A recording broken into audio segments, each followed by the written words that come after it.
कभी सोचा है कि आजकल की नालंदा यूनिवर्सिटी कैसी दिखती होगी? आप लोगों के लिए एक सरप्राइज है। पुराने नालंदा यूनिवर्सिटी के खंडहरों के पास यह नया कैंपस हमारे प्रधानमंत्री नरेंद्र मोदी जी ने जून 2020 में शुरू किया था। 455 एकड़ में फैला हुआ और 24 नए जमाने की बिल्डिंग्स के साथ ये मॉडर्न आर्किटेक्चर और सस्टेनेबिलिटी का कमाल है। नालंदा यूनिवर्सिटी सिर्फ बड़ी ही नहीं, इको फ्रेंडली भी है। सोलर प्लांट्स, पानी साफ करने की सुविधा और बड़े बड़े तालाबों के साथ ये एक नेट जीरो ग्रीन कैंपस है। आप पैदल या साइकिल से घूम सकते हैं। कितना मजेदार है ना। पढ़ाई के लिए यहाँ 6 स्कूल्स हैं, जैसे बुद्धिस्ट स्टडीज, हिस्टोरिकल स्टडीज और एनवायरमेंटल स्टडीज। ये नालंदा विश्वविद्यालय है। पूरी दुनिया में 3 बड़ा विश्वविद्यालय था, तक्षशिला, नालंदा और विक्रमशिला। तक्षशिला पाकिस्तान में रावलपिंडी के पास है, जहां से चाणक्य का संबंध रहा। नालंदा आपके सामने है और विक्रमशिला विश्वविद्यालय भागलपुर के पास में बिहार में है। सर, ये नालंदा विश्वविद्यालय है जिसकी स्थापना 5th सेंचुरी एडी में कुमार गुप्त ने किया था। सो एक्चुअली ये बिल्डिंग लगभग 1600 साल पुरानी है। अभी हम लोग 21वीं शताब्दी में सफर कर रहे हैं। 5वीं शताब्दी में कुमार गुप्त ने इसका फाउंडेशन किया था। जो मगध के राजा थे, उसमें मगध की राजधानी राजगीर थी। 5वीं के बाद 7वीं शताब्दी में हर्षवर्धन, 9वीं शताब्दी में बंगाल के राजा देवपाल ने भी इसका विस्तार किया था। इस विश्वविद्यालय की एरिया 10 किलोमीटर लंबा और 5 किलोमीटर चौड़ा था। सर, 10,000 विद्यार्थी और 1,500 प्रोफेसर एट ए टाइम यहाँ अध्ययन अध्यापन के कार्य में लगे हुए थे। 5वीं से लेकर के 12वीं शताब्दी तक नालंदा पूरे दुनिया को ज्ञान देता रहा, लेकिन 12वीं शताब्दी के अंत में तुर्किस्तान इन्वेडर बख्तियार खिलजी का सर अटैक हुआ नालंदा पे। नालंदा को जला दिया गया। 3 बड़ी बड़ी लाइब्रेरी थी नालंदा में, जिसका नाम था रत्न सागर, रत्न दधी, रत्न रंजिका।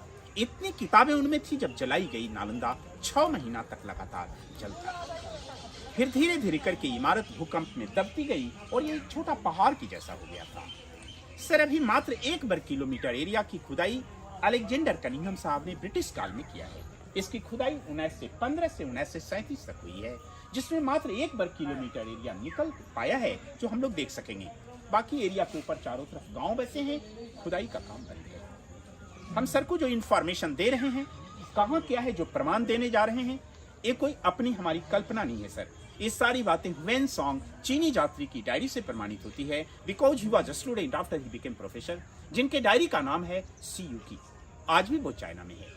जिस डायरी में उन्होंने वर्णन किया था, नालंदा 2 शब्द खंडों का मेल है, नालंग और दा। नालंग माने कमल का फूल, जो ज्ञान का प्रतीक है। दा माने देने वाला, वह स्थान जो ज्ञान को देता है, वो नाम।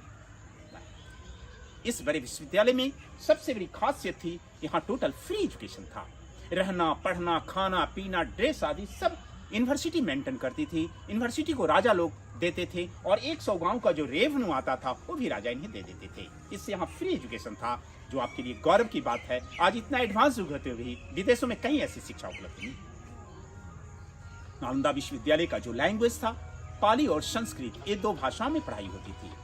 किंतु सर, सब्जेक्ट के रूप में कला विज्ञान, आयुर्वेद विज्ञान, चिकित्सा विज्ञान, दर्शन शास्त्र, तत्व ज्ञान, खगोल विज्ञान, ये सब नालंदा का मुख्य विषय था। नालंदा की कुल आयु 700 साल रही, 5वीं से लेकर के 12वीं शताब्दी तक। इस 700 साल में नालंदा में 17 बड़े बड़े हायर स्कॉलर हुए, जो टाइम टू टाइम नालंदा के हेड हुए, जिनका नाम रहा क्रमशः नरोपा, तिलोपा, गुरु पद्म संभवा, शांति देवा, शांति रक्षिता, आर्य देवा, वसुबंधु, अशंगा, धर्मकीर्ति, सुविष्णु, नागार्जुना, चंद्रकीर्ति, बेरोचना, शीलभद्रा, अतीसा। ये सब नालंदा के हायर स्कॉलर हैं। इन सारे व्यवस्थाओं के साथ नालंदा का एडमिशन बड़ा टफ था, तो किसी अच्छे इंस्टीट्यूशन के लिए भी अच्छी बात है। वेन सांग ने मेंशन किया था, he was failed 2 time, he was passed in 3rd time. उन्होंने सर मेंशन किया था, नालंदा में एडमिशन की व्यवस्था काफी कठिन थी। यहाँ 4 बड़े बड़े गेट हुआ करते थे और चारों गेट पे द्वारपाल खड़े होते थे। द्वारपालों के द्वारा पूछे गए प्रश्नों का सही जवाब देने के बाद किसी विद्यार्थी का एडमिशन यहाँ होता था। Means admission test. विचार किया जाए, जहाँ का द्वारपाल इतना टैलेंट हो, जहाँ का गेट कीपर चपरासी परीक्षा लेता हो, भला उनके प्रोफेसर प्रिंसिपल कितने विद्वान हैं। लेकिन अभी 1 ही वर्ग किलोमीटर का खुदाई हुआ, ओरिजिनल गेट नालंदा का नहीं मिल सका है। ये सामने में दीवार काट करके रास्ता बनाया गया है, जिससे हम इंटर करते हैं, घूम के उसी से बात। Okay, proceed please sir. अच्छा, ये गेट नहीं है? जी नहीं, ये नया गेट है सर, ओरिजिनल गेट अभी तक नहीं बना है।